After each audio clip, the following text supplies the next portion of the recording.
Good morning and welcome to the 55th episode of the Dallas Housing Coalition's Housing for All webinar series. I'm Austin Holmes, your host, a senior development associate at Dominium and a member of Dallas Housing Coalition's steering committee. On today's webinar, we are fortunate to have Swede Hansen, one of our second annual Housing Summit speakers, as a guest. Getting a little preview for you guys today.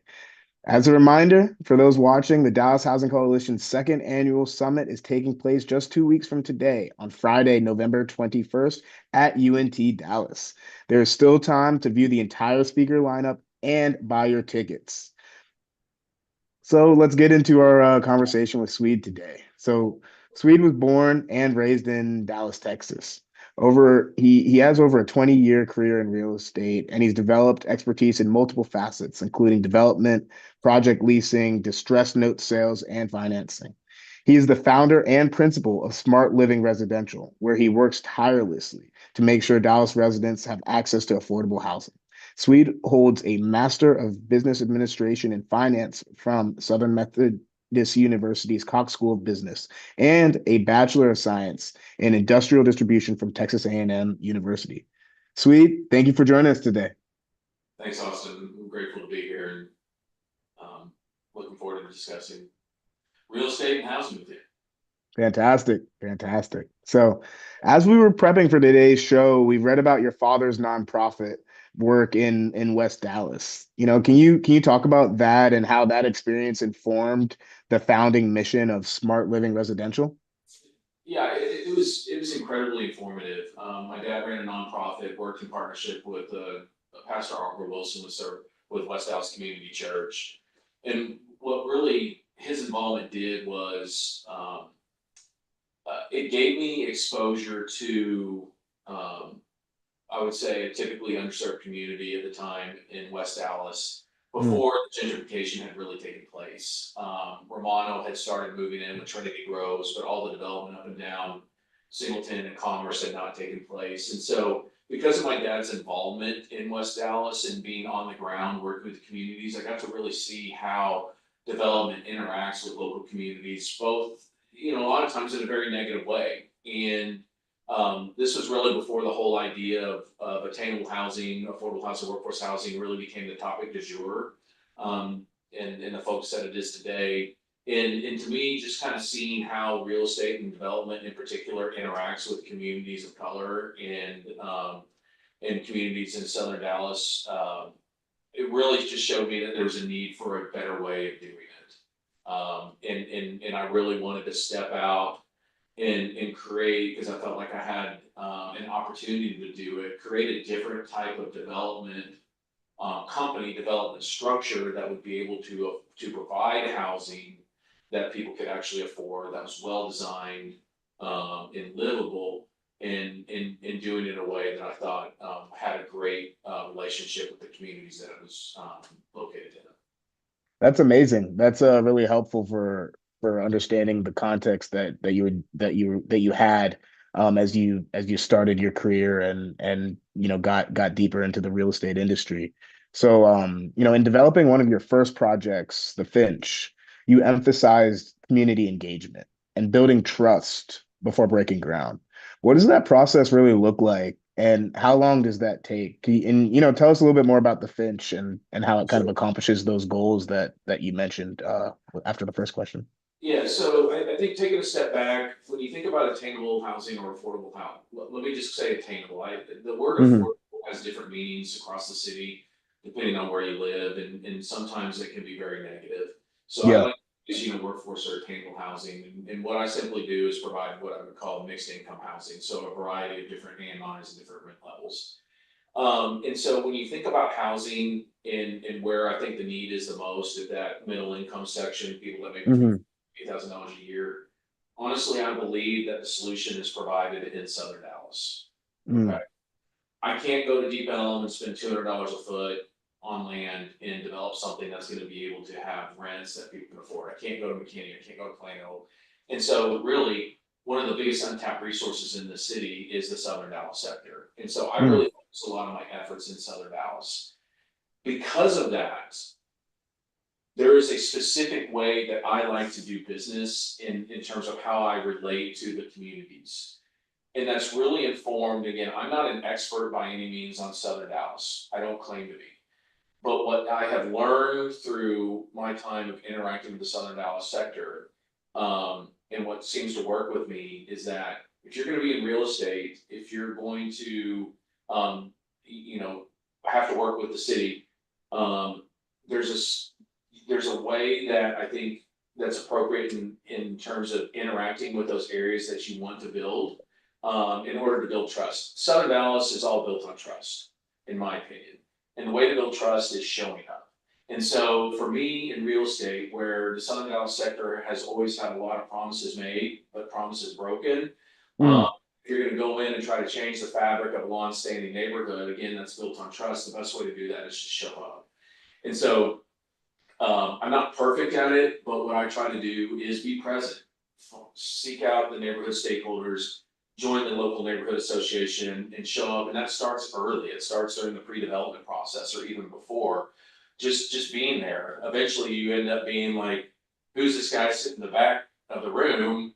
And someone will ask you who they are, who you are, and eventually when you show them that you actually do care and you listen to what the needs are, then what I think is it builds that trust and creates that opportunities.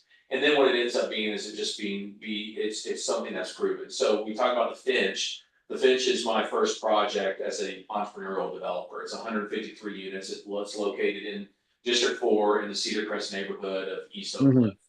We're the first, I would say, we're the first non-LIHTC property in Cedar Crest. It's probably appropriate to say maybe in District 4, most multifamily is either older product built in the 60s or 70s or LIHTC. Hmm. And so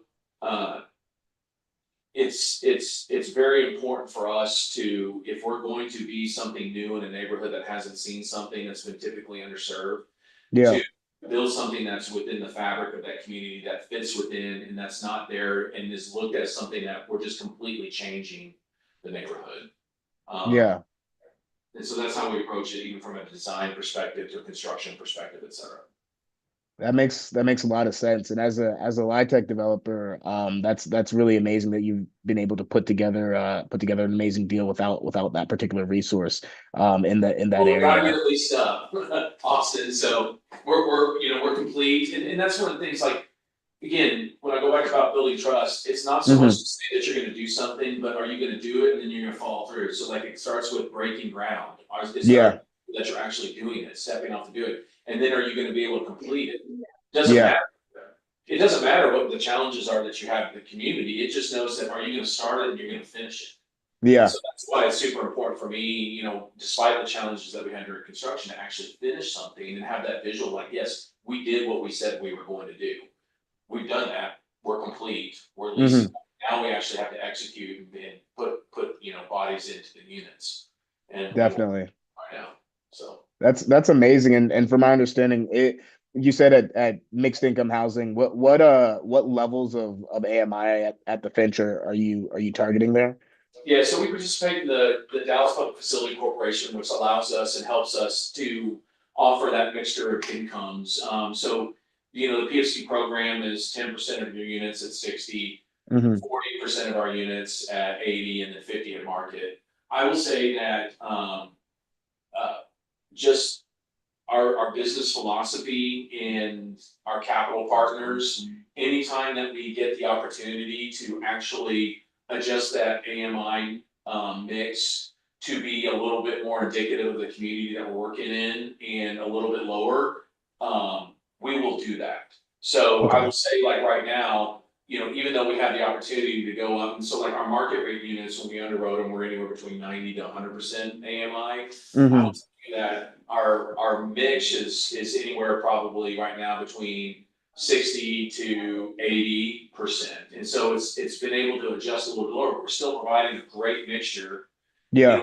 We have a really great diverse tenant base right now. We've got households with kids, we've got, households that are, young and not married. We've got an average, income at the property right now, right around $57,000 to $55,000 a year household income. Hmm. So it's a really diverse mix, but it goes anywhere down from, $20,000 a year on up to, 95,000. So it's very Yeah. diverse. There's incomes in the fifties, which I think is accomplishing what we set out to do, to provide attainable workforce housing. Yeah, that's great, and that being able to provide that mixture is really amazing too, because that exposes different people to different things, and ultimately creates a building that is really of the community, like you said, and so that's really amazing. Like you said, the Finch was the the first non-tax credit multifamily property in that area. Can you maybe highlight, what other challenges as you were working on that project, you faced, and what other opportunities you see in that area, as it relates to Yeah, so there's a handful, and we could talk more than 30 minutes about this, but that? I'll just be honest with you. I mean, I don't agree with some of these challenges. I Hmm. think that a lot of times when you're working in the Southern Dallas sector, there's certain biases that are brought to the table based on outside sources or references, whether it's things that you've read in the paper or whatnot. Yeah. Some of the challenges that we've had initially were actually just getting the deal capitalized. Mm. There's not a lot of capital out there that is super eager to jump in to want to invest in housing in Southern Dallas, regardless of whether you have a tax exemption or not. Yeah. Okay. A lot of the capital sources will say that they're interested in doing that, but then when you go to their investment committee, they all revert back to demographics or underrated. Mm. And so I think that was one of our initial challenges. We got there because we were able to find a lot of like-minded individuals, both on the Yeah. debt and equity side, to do that. Um, I will also say that, some of the challenges that we had are with our construction, just finding, appropriate contractors to do something at a price point that actually can be executed on. I mean, there's a real gap in the market for contractors. It can go, some from, the lower end to two guys in a truck on up to institutional, contractors. But when you're trying to do, smaller scale, middle income, workforce housing, it's a little bit harder to find someone Mm. with great expertise and a strong balance sheet to actually execute and get it done right. And we had a real challenge with that. Um, and even from a leasing perspective, I think some of the biggest challenges that we have right now are, awareness. And Mm. that when you're in an area that has not been served by a lot of mixed income or market rate housing, you don't get a lot of drive-by traffic from, tenants that are looking just to potentially move to something different. We do Yeah. get drive-by traffic, but a lot of it is unqualified, Mm. either from an income perspective or from a renter history. And that's one of the challenges, is that over 70%, let me see, no, over 50% of all interested parties in the Finch don't qualify, whether they Wow. It's a have huge eviction number. history, either they have an eviction history, or they have rental debt, or they have a criminal history. Yeah. Um, or, and over 30% of those that apply aren't qualified either. So, um, that's just kind of some of the challenges that we have to overcome, is building awareness and building awareness of the opportunities in these typically lower served areas. And, the last thing I would say is, kind of goes back to biases, but the perception of crime in an area. Mm. Um, I would say there's an incorrect perception of, I would say, crime operating south of the Trinity and east of 35, that, wants to drive people to the west side of 35. Um, Mm. and it makes it a little bit more challenging for them to want to look east. And I've seen the stats. The stats don't align with the bias and the perception, but nevertheless, it's something that we have to overcome. Definitely, definitely. Wow, I really appreciate you being open and honest about those challenges, because a lot of times folks, think it's easy to get something done like the way that you've gotten done, but it's really not. And it's really helpful for us to all work together to understand those challenges going forward, because we all need to be able to attack them from different angles if we're gonna get more of this sort of essential housing built. So, controlling costs is definitely a big theme in your development model. Limiting certain unit types or foregoing balconies in certain areas, things like that. How do you balance that cost efficiency with design quality and resident experience to make it all come together in a transaction that, pencils? Yeah, so we look at data, and so we lean heavily on data that's available, whether it's through the National Multifamily Housing Council and their renter preference survey that they put out every year, or we've Hmm. actually gone out and hired groups, a group in particular to perform a market study, and this is a market studies based on like what tenants value, what do they believe, what do they want, and what do they need. And Hmm. so we really lean on that heavily and we build and design particularly around those items that the market says that they value and they want or they need. You know, a need is greater than a want. And Yeah. so, for example, like the data shows that tenants need and want walk-in closets. Mm. Tenants need and want full-size washer and dryers in their units. Tenants need and want a pool.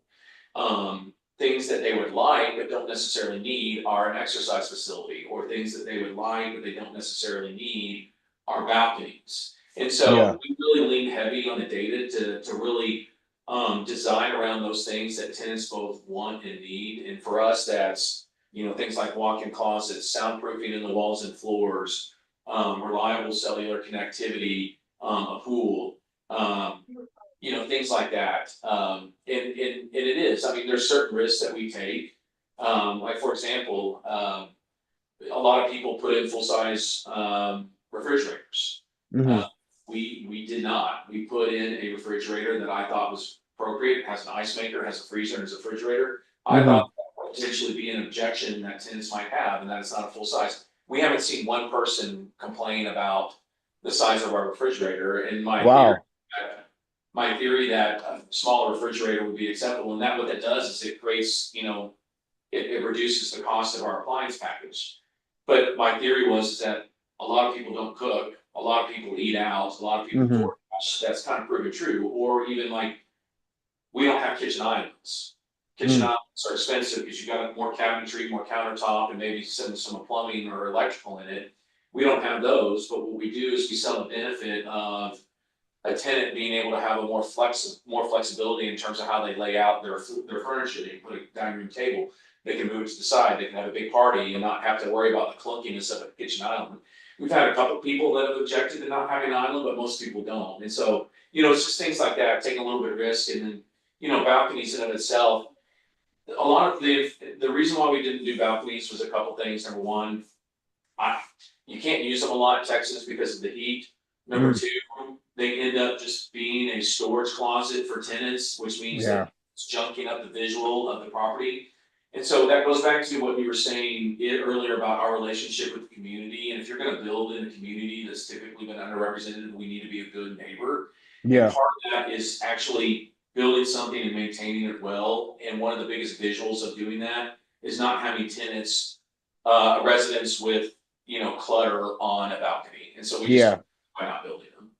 That makes sense. That's a really innovative approach that you're taking, and really dialing in on what do we really need here and what's going to actually drive leasing, and make people enjoy living at this community. And then as a result, how can we control the costs and get prices down for those renters so that they can actually afford to live in these communities? I think re-looking at those things, re-underwriting what actually is needed is something all of us in the industry should be doing, because people change, and and yeah, the preferences change, so it's important to stay on top of that.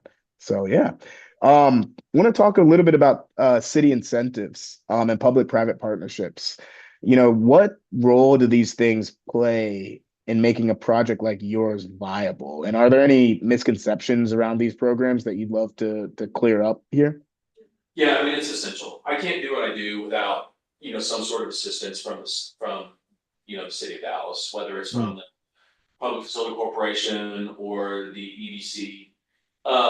You know, in terms of misperceptions, I would say that one of the biggest, you know, criticisms of the PFC program that I hear publicly is the 75-year tax exemption and the Hmm.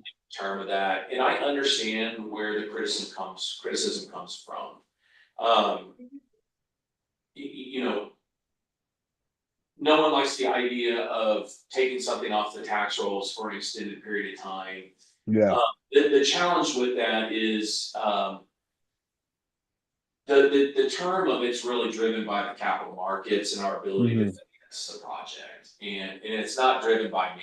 It's Yeah. driven by my lender. And we're all beholden to somebody in this whole equation. I'm accountable and beholden to the community. I'm accountable and beholden to the city and the board. We're all accountable and beholden to our senior lender. Yep. Uh, because at the end of the day, they control, the lien, they control whether or not, we end up, whether or not we can continue to be the owner of the property or not.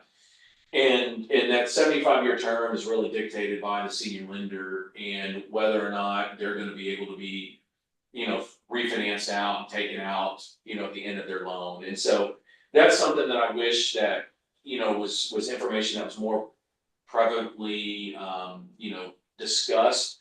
And instead, I feel like the perception is that there's developers out there that are, wanting a 75-year tax exemption, so that it can benefit the economics of the project. And the reality is it's all driven by the senior lender and their need to have something in the future that allows them to be refinanced by a future lender. That makes a lot of sense, Sweet, and I appreciate you you speaking to it because like you said, there are a lot of and to be fair, there are some developers, some folks who do just really want the tax abatement without providing any actual affordability to the community. So it's really helpful whenever you're on a program like this and you're able to speak to the specific challenges that you face and the nuances with the financing parties and explaining how these sorts of tax abatements are extremely helpful and really essential to build this sort of housing. You're not going to be able to build something high quality without some sort of a break somewhere. You're not going to be able to build something high quality and rent it for that lower level without some sort of help somewhere. That's just the math. And so it's really helpful for you to speak to this stuff so then that way folks can kind of understand, okay, maybe I don't love tax abatements, but I understand why they're needed if we want to get this sort of housing constructed. And so yeah, that makes a lot of sense. So, speaking about the community again, so many legacy residents in southern and western Dallas are concerned that new development will lead to displacement and gentrification. Giving this year's summit theme of growth without displacement, how do you measure and ensure that your housing remains attainable and beneficial to the existing surrounding communities and not just the newer folks that are coming in later? Yeah, so I think the first thing that's worth discussing that sometimes is a misperception is that commercial development affects the value of existing residential homes. It doesn't. A residential home's value, which is what your property taxes are based on, is really affected by the sale of other residential homes. How commercial can affect that is that if more home builders or home buyers come in, build stuff that's higher priced or more or higher value than what's existing. So that's yes, how it can affect. But by me building a multifamily property or me building a commercial property or whatnot, it's not necessarily going to have a negative effect on Hmm. a residential home owner's property taxes, which is where a lot of gentrification comes in. The whole idea of gentrification comes in is the pushing people out because of the affordability ends up becoming non-existent. I think it's a misnomer to think that a commercial developer or a multifamily developer is a direct um, driver behind that. It's not. That said, I can understand that there's other side effects of people wanting to follow on commercial development that can't happen. Yeah. So, but a lot of, again, I'm not an expert by any means. What I've learned and picked up along the way is that most of the communities that I work in want improvement. Okay. Yeah. Where it becomes more challenging is that improvement at times does not come with uh, an approachability or an approachable developer or an effort of outreach. Okay. And so what happens is that or what happens is that an effort and outreach is made, Hmm. and the developer, in order for a developer to get a rezoning, better entitlements or something like that, and then the developer ends up getting what they want, selling the property and then just leaving the neighborhood behind and breaking Yeah. that trust in that relationship. And so, kind of tie it back is the communities that I've worked in want improvement, but there's just a way that I think is appropriate and they would like for development to be approached that makes it comfortable for that change to take place. Um, Otherwise, it ends up looking like what happened in West Dallas, where the development community just came in and steamrolled, and then it becomes adversarial, and then at that point, the community just says we don't want anything, Yeah. and it's really hard to mend that relationship. And so, I feel like I'm kind of rambling on this one, but to just tie together is that I understand the concern about gentrification. I understand the effects that sometimes it has on the property tax values of residents. But what I also hear is that I think that a lot of people that I speak with want improvement, but it's the way that that improvement is gone about, and that's the Yeah. most in the outreach, in the relationship, and the connection is a very important component of that. And I would, encourage developers to do that. One Hmm. of the things that I would say is that there's a misperception around Southern Dallas being difficult from a development perspective. And I would challenge anyone who says, I don't want to develop or I don't want to go to the neighborhood and I don't want to have those relationships because Hmm. that's difficult. I Yeah. would say that you're gonna have the exact same thing in every other point in Dallas, whether it's Preston Royal Shopping Center or Oak Lawn. Yep. Doesn't matter if it's north of 30 or south of 30, all the communities are gonna have the same questions, and to say one's more challenging than the other, I think is, an incorrect, characterization. Yeah, I fully agree. Being community focused is definitely the way to go wherever you are, and particularly in these areas that have been a little bit more starved of development. A lot of times you find folks really excited about what you have the ability to bring to them. And so, like you said, everyone wants their community to get better, and so you're doing that. And so, as long as you're doing it with a community focus, with them at the table, I think it definitely it makes for a long-term a better development. And the other thing, particularly about the Finch and about your development, is that it is able to have those lower AMI set asides. And so not only is it a new development that is going to likely catalyze other development in the future and encourage, just nice new construction in the area, which it is, but it's also got those set asides for people at different levels of area median income that kind of reflect the existing community. And so by that token, if there is other gentrification going on, if there are other homes that are, whether it's the rent going up at these other homes or it's the people no longer being able to afford that property tax bill, whatever it is occurring in the area, the housing that you've built is a place where people of a certain income can go and confirm and make sure that they can have an attainable place to live. And so as a LIHTC developer myself on the affordable side, I very much am passionate about putting, kind of beating gentrification, going in and putting communities in there that have that lower AMI set aside, such that, the folks who are actually of that community can stay and live in that community and continue to make it great, rather than just building something for the hope that, someone external to the community will be able to come in. So that's really, really amazing work.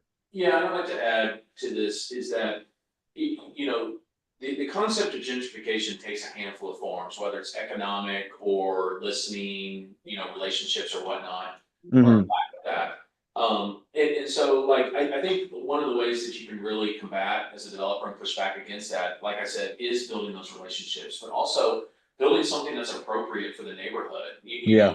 Use an extreme contrast is, are you building like, a white, modern flat roof Mm. type four We've or all five seen them. story, Yep.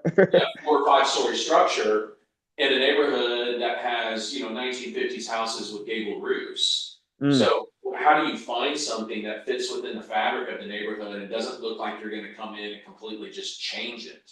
Yeah. That stuff like that's important, as well.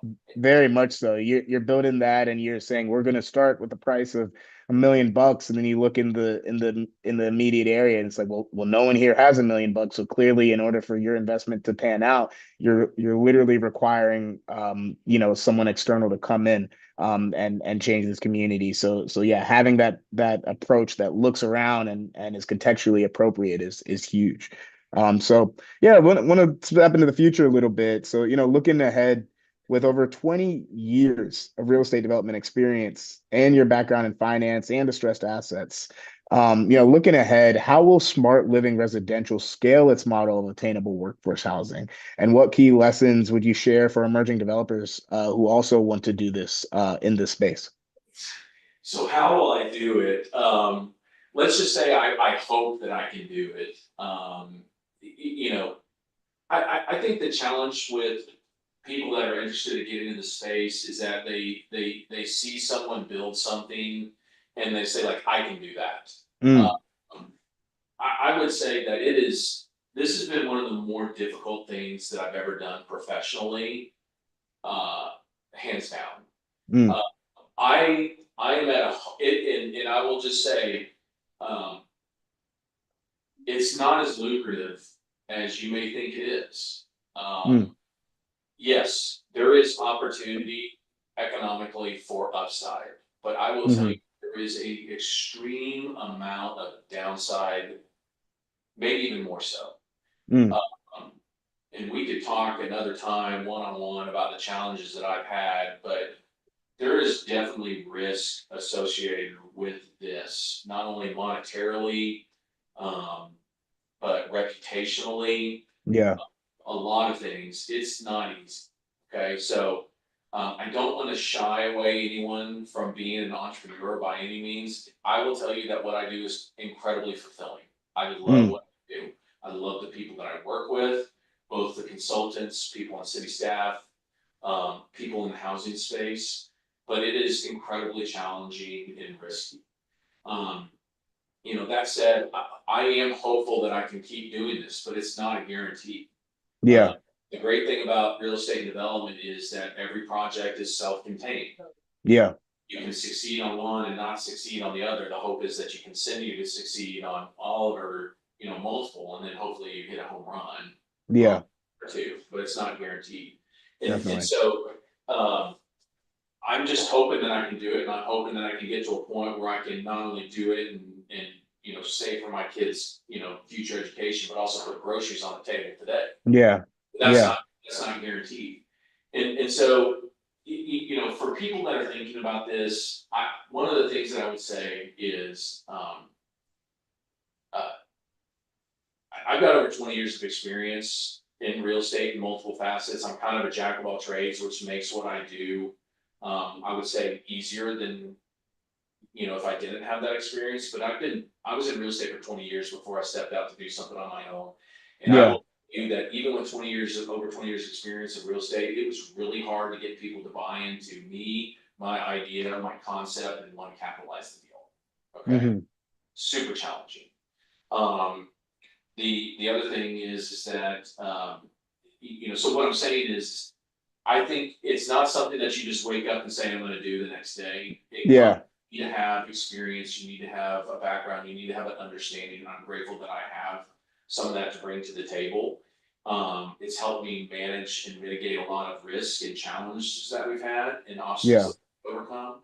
Um, but it's something that I would say comes with experience. Don't be afraid to dig in and be really good at what you're currently doing right now, with the idea that you're planning for the future. The other thing I would say is to start small. Don't be afraid to start hmm small. I think there's a lot of opportunity to be able for you to just do something and start small, whether it's building a single family home or a townhome or a fourplex. SB 840 is giving a lot of people and a lot of entrepreneurs an opportunity to do that.